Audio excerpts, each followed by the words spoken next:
All right, dude, we're back in Los Angeles, better than ever. And, oh, what's going on here on my tabletop? That is correct. A whole stack of 118 models that have never been featured on this channel or unboxed. But that being said, stay tuned for that. That'll come in a later video, but we're in Los Angeles for about a week or two. We might be going back to Japan sooner than we think. But as I said, there's a lot of new faces, a lot of OG subscribers. You know who you are, locking it down. But dude, the S600 content, oh my goodness, I don't even know where to begin. Many thanks to you guys hooking it up and watching the videos, because those videos have blown up, and of course the whole internet has taken note. 98% of you guys are enjoying the videos, but there's a very vocal minority who are not enjoying the videos, and they complain about how expensive the exhaust is, how terrible it sounds, and there's a very, very interesting set of comments where they think the exhaust note is fake. If you're new to the channel, guys, hit that notification bell, and of course like the video, because this will enable me to create crazier and crazier content with the car. And you know what? There might be another project car coming in the near future. For all you model car enthusiasts, aficionados, and collectors, don't you worry. We'll be unboxing these very, very shortly in the next video. Please be patient. But for the time being, guys, dude, we got a problem. The S600 is in trouble. It's going to have a major Mondo repair bill in the near future. And that's coming up in about a week or two when we get the car over to TPE's mechanic. And you know what? I'm not actually worried, because today's video sponsor is none other than Skillshare. And they're here to hook you guys up. If you guys haven't heard already, Skillshare is an online learning community with thousands and thousands of classes that cover countless creative and entrepreneurial skills. I truly believe that the Skillshare model is extremely important and cost effective in furthering something that you're good at or that you're interested in. Premium membership gives you unlimited access, so you can join the classes and communities that are just right for you. If you want to further your career, fuel your creativity or curiosity, Skillshare is the perfect place to ensure you keep learning and thriving. One of my favorite courses is the Presentation Essentials by Simon Sinek. He teaches the importance of putting together a coherent story, getting over your fears of public speaking, all the while teaching you how to articulate what you want to say. Skillshare is beyond affordable, and it sure beats the hell out of paying for expensive in-person classes and workshops. Annual subscription is less than $10 a month. Dude, guys, super easy, super simple, like clockwork. Many thanks to Skillshare for hooking it up and sponsoring today's video. And hook yourself up, guys. Special link in the description below will get you a free 2-month trial. That's right, a free 2-month trial in the description below. Check it out, guys. Support the channel. And oh, by the way, I'll give you guys a little hint. Auto Art Aventador LP700-4, it's pink. But that being said, let's go back to Japan. Let's go. I spotted a Supra right over yonder. There it is. Believe it or not, there are a lot of new Supras out here in Japan quite yet. We're currently here at A-Pit, one of the largest automotive accessory shops here in Tokyo. We're gonna have a little look-see, get some stuff for the S600. Let's check it out. This is their flagship store here. Look at this, got the oil pit, the tire pit, and the alignment test section in the garage below. We got live cameras. I don't know if you guys realize this, but print media in Japan is alive and kicking, unlike the States and the rest of the world. Dude, magazines on magazines on magazines, and books, manuals, accessories, 1/8, 1/12 scale model cars, and of course your standard Starbucks. Yes. This magazine just focuses on personal garages around Japan. Yeah, and like how they accessorize them and how they built them. Oh yeah, that's really nice. This is what it looked like in 2007. That's 2019.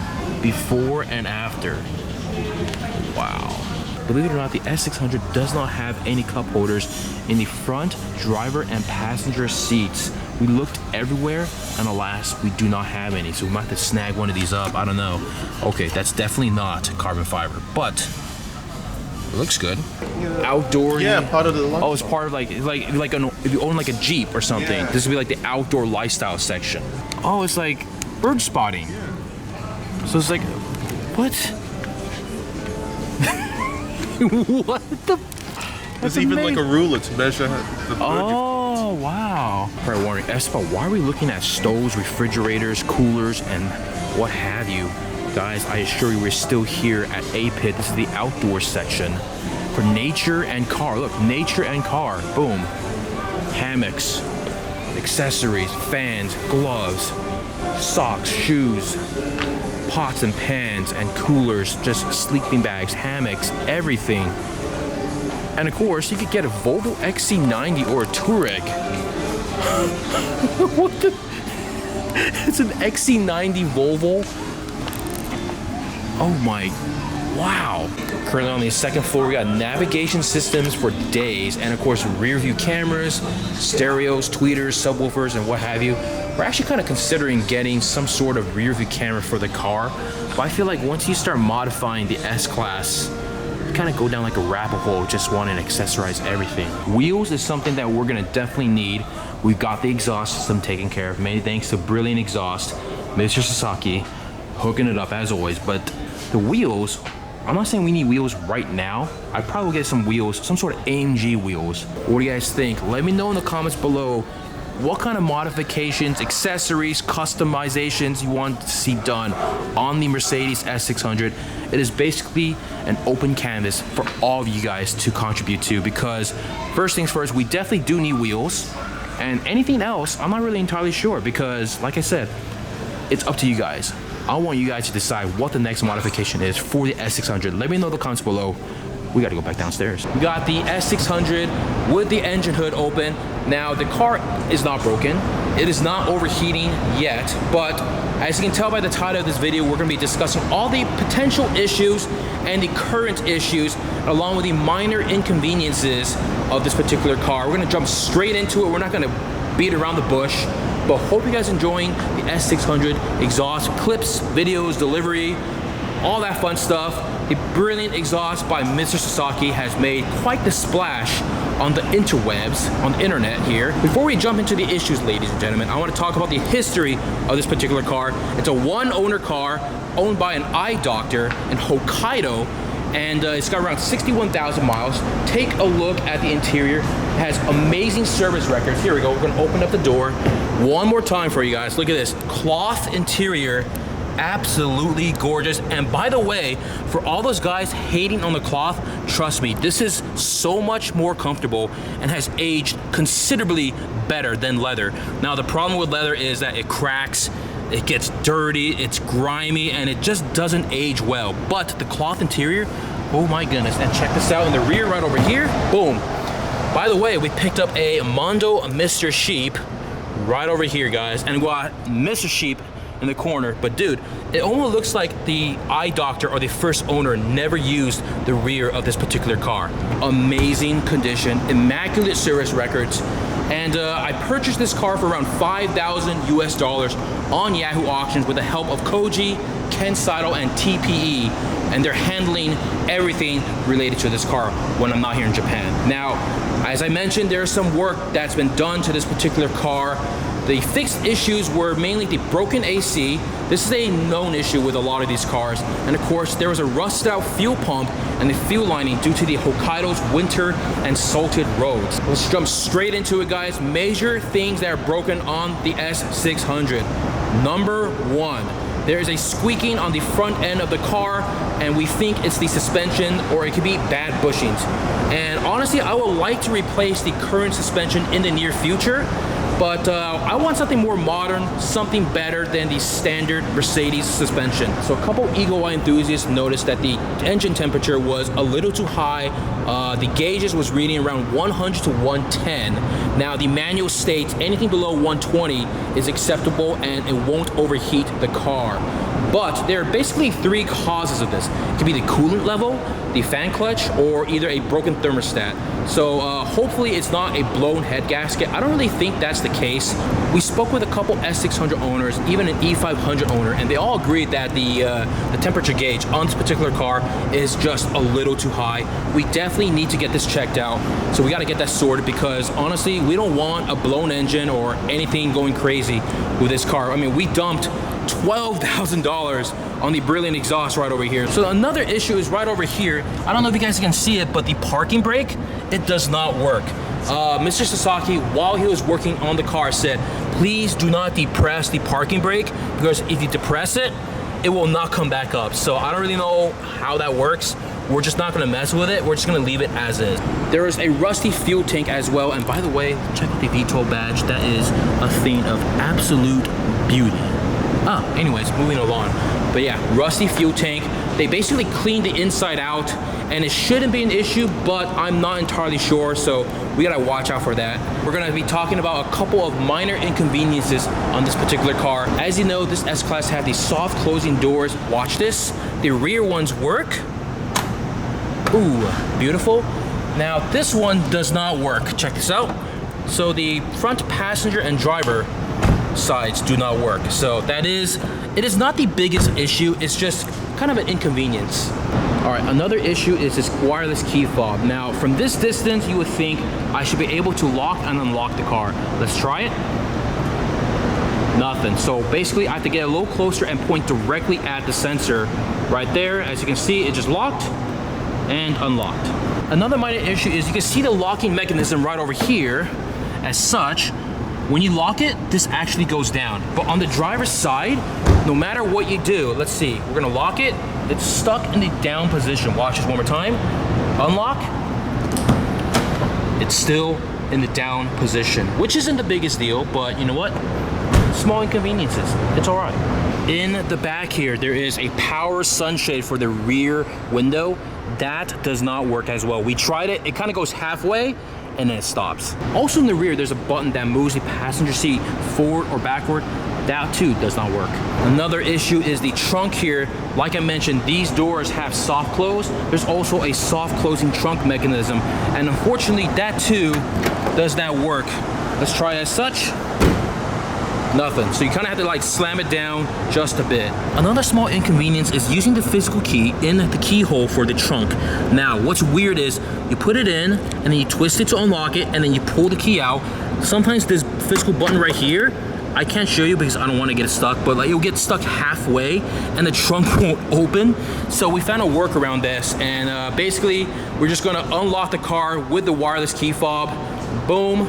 And that'll open the car and the trunk. Another small issue is we can't really see it because we don't have the appropriate lighting and the sun is setting here in Odaiba, but the exterior paint, it's in pretty damn good condition. But there's a lot of swirl marks, and we're gonna have to do paint correction in Los Angeles when we get the car shipped over. And of course, there's an exterior issue right over here. Not the biggest deal. It's got a huge gash right here on the front left bumper. There's a couple scratches on the rear bumper as well, but we're not gonna be too picky. 25-year-old car, one owner, the guy's a hero and a true G. So we talked about several major and minor issues with this particular car, and of course the immediate issues include suspension and of course the overheating issue. We're gonna talk about future potential issues that the W140 S600 is gonna have. We're gonna start with the wiring harness issue. Now this affected a lot of models between 91 and 96. Basically, Mercedes decided to use a biodegradable material for the insulation for the wires, and unfortunately over time it just kind of disintegrates and like comes off. So that's a big issue. Another major issue is the air conditioning, and fortunately for us, when Sasaki was taking the car apart and installing the headers and the exhaust, he noticed that the AC was broken and had that fixed. Another potential future issue, well rather it's actually a current issue, I think, is the suspension. The bushings and the subframe usually go out because of the massive weight of this S-Class. It's like 2.5 tons. So the self-closing doors and trunk lid, it's done by a vacuum pump which sits in the rear seat, and that too usually goes out and needs to be replaced, as you can see with the front passenger and driver door, and of course the trunk lid no longer soft close. And of course the double glazed windows right over here, these block out a ton of noise, but due to the sheer heavy weight of them, they sometimes kind of go out, so that's something I need to watch out for in the future as well. Of course, the automatic 4-speed, 5-speed transmission needs to be taken care of. You got to flush it out every, I think 100,000 kilometers, and oil changes every 60,000 kilometers. So this car, we need to check the service records, potentially needs another oil change because we just hit 62,000 kilometers. That was quite the mouthful, ladies and gentlemen. I do apologize for all the talking, but I feel like all these issues had to be mentioned in this video because a lot of you have been asking, they've been wondering, effspot, why the hell would you even put a $12,000 exhaust and headers on a $4,000 to $5,000 car? What are you smoking? Well, the answer is because I want to. And guess what? The videos are doing extremely well. Everyone loves the exhaust, except for like 2% of you who are just hating, straight on hating. But I did my research and I went into this project knowing how much money, how much maintenance, and the labor-intensive maintenance that this car requires. There you guys have it. All the issues, known issues, previous issues, and future issues all in one video. Guys, we're here back at A-Pit here with Mr. Sheep. We're gonna be installing the ETC card because we're sick and tired of paying cash for the tolls and we're getting ripped off. So, guys, check out the engine bays here. There's 6 of them.